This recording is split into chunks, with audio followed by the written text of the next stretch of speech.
Hello, I'm Richard Toye, and with me is Professor Jeremy Black, and today we're going to be talking about the reporting of foreign news. Now, if we can again go back to the 18th century, what was sort of special or distinctive about the reporting of the foreign news during that period? Well, I think it's fair to say, first of all, that the major beginning of serial news production, which is the background of the newspapers in Britain, was news production of information from the continent, and in particular, the dramatic developments during the 30 Years' War, which is fought between 1618 and 1648, provides the basis for original newspapers. Now, if you look at the press after the Williamite period has led to the, as it were, liberalisation of the press regulating system. If you look at the 18th century press, reporting of news from abroad is one of its key elements. There are a number of reasons from that. There's the mechanical element, that these are newspapers that by modern standards are undercapitalised, they don't have reporting staffs. Right. The easiest ways to report is by a cut and paste method. Right. So just as local papers take an enormous amount cut and pasted, unattributed from the London press, so the same thing is done by London papers, and in particular, they take an enormous amount of material out of the French language Dutch press. Newspapers like the Gazette of Leiden, for example, are being regularly used. That's a very interesting point, because in a sense, if we're looking at making comparisons with the present day, then one can also see that today there are these accusations of journalism, that actually people are taking material and maybe dressing it up a bit, rewriting a bit, not just straightforwardly nicking it these days, usually, at least not in newspapers, perhaps on the web. But actually, one could say that this, I would call it a kind of culture of recycling, actually has this much longer history. Yes, the culture of recycling definitely has the longer history, and of course it has institutional formats, attributed institutional formats in taking material off, for example, Press Association or Reuters. Exactly. I mean, newspapers have always had to take their news from somewhere else, because however large their reporting staff has been, it's never been comprehensive. Yeah. So that's a key point about the mechanics of the press. And in a sense, in a way, that's what people want. They want news that is difficult to get hold of. It's understandable that if, for example, you want a confidential report about what the Danish government is considering on, I don't know, the regulation of mental health asylums in Denmark, it's not going to be easy. Not everybody is going to have a sort of a staff in Copenhagen reporting that sort of thing. So clearly, people will take their news reports from others.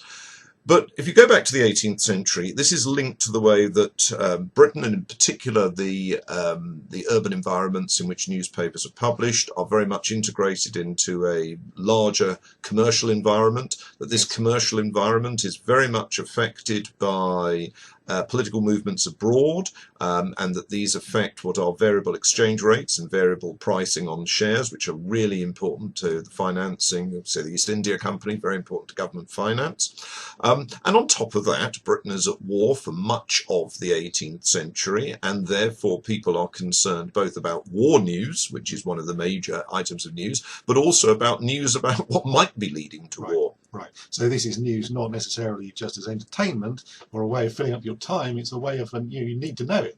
Yes, it is news you need to know, but there is also entertainment. I mean, there are some of the spectacular cases, for example, the Mademoiselle Cadier case. This was a young lady who was seduced by her confessor in Provence, and this led, for example, to extensive reporting in the press, as well as pamphlet literature, and indeed she was depicted on the London stage. Or, for example, the attempted assassination by Damiens of Louis XV of France in 1757. That was a sort of fairly dramatic thing, and then the assailant, having been tried and convicted, was torn apart by horses. That's the sort of thing that makes for sort of rather vivid newspaper copy. Sensational, would you say? Sensationalism, certainly, and it's part and parcel of an interesting aspect here, that the press is reporting on the outside world, as is travel literature. This is the age in which, for example, people like Daniel Defoe, Jonathan Swift, are either reporting in reality or in their imagination about new worlds out there. It's an age in which Britain is discovering what to the British is the dark side of the earth,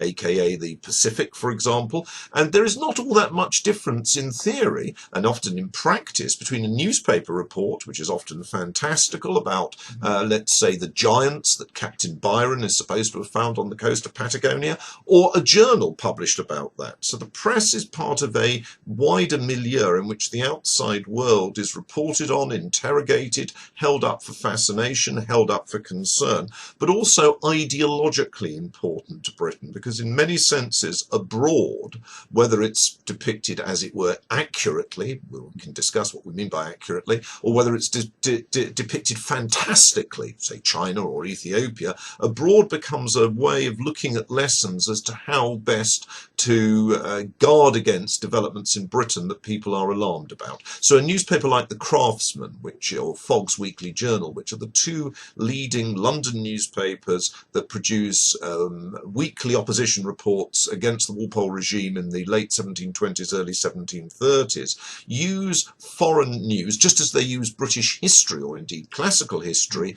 to provide cautionary tales to warn you about Sir Robert Walpole. The interesting question here, the cautionary nature of it, does it come simply through the report, the way in which a particular story is reported, or is there also commentary which gives an editorial line? Oh, both, very much both. And indeed, I think it's fair to say that, if you read The Craftsman, which William Pulteney and Bolingbroke, two in many sense leading opposition figures, produced in the late 1720s and early 1730s, you will have historical characters established, so Cardinal Wolsey under Henry VIII, or Sejanus, the minister of the Roman Emperor Tiberius, and these are held up as warnings about what Sir Robert Walpole could do. Right. But also you look at current news. So if you're reporting, for example, Fogg's Weekly Journal and The Craftsman both reported on the Parlement of Paris. Mm-hmm. And the Parlement of Paris in the 1730s clashed with the government of Louis XV.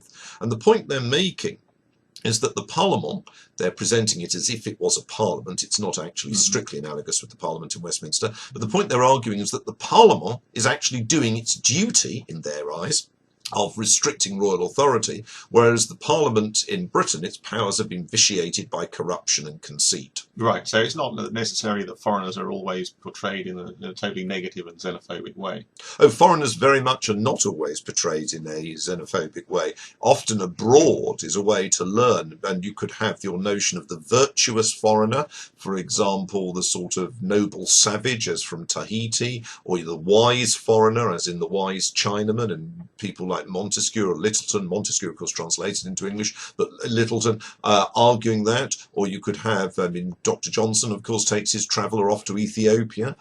So the idea of going abroad in order to comment on Britain is quite established. In the 19th century, I think it's fair to say that by that stage there is both an engagement with continental news, such that people like Garibaldi or Kossuth, the Hungarian patriot of the 1840s, are major household figures in England, but also there's a slight degree more of complacency for a lot of the century, I would think. And just in terms of the speed at which this news is travelling, you referred earlier to his assassination attempt on Louis XV. How long does it take from something like that to happen to it being reported in a newspaper that you can buy in London? The standard time for a courier to get from Paris to London or from The Hague to London is 3 days. Because I say the standard, if you have adverse winds in the Channel, then obviously that's delayed. Conversely, if you have extremely favourable winds, you can actually get your news more rapidly. But 3 days would be fine. Well, of course, if you're thinking of a lot of the papers being weeklies, that's not an issue. And then a lot of the papers are tri-weeklies. The classic London papers that go out into the countryside are often tri-weeklies, most famously in the middle decades of the century, the London Evening Post.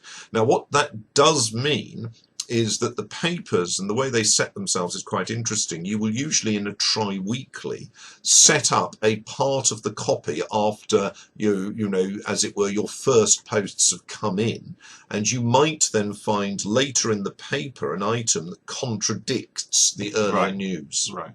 So actually the technology is very much determined the sort of the format of the newspaper, really. The technology, the pricing, the commercialism, and the audience are all very significant factors.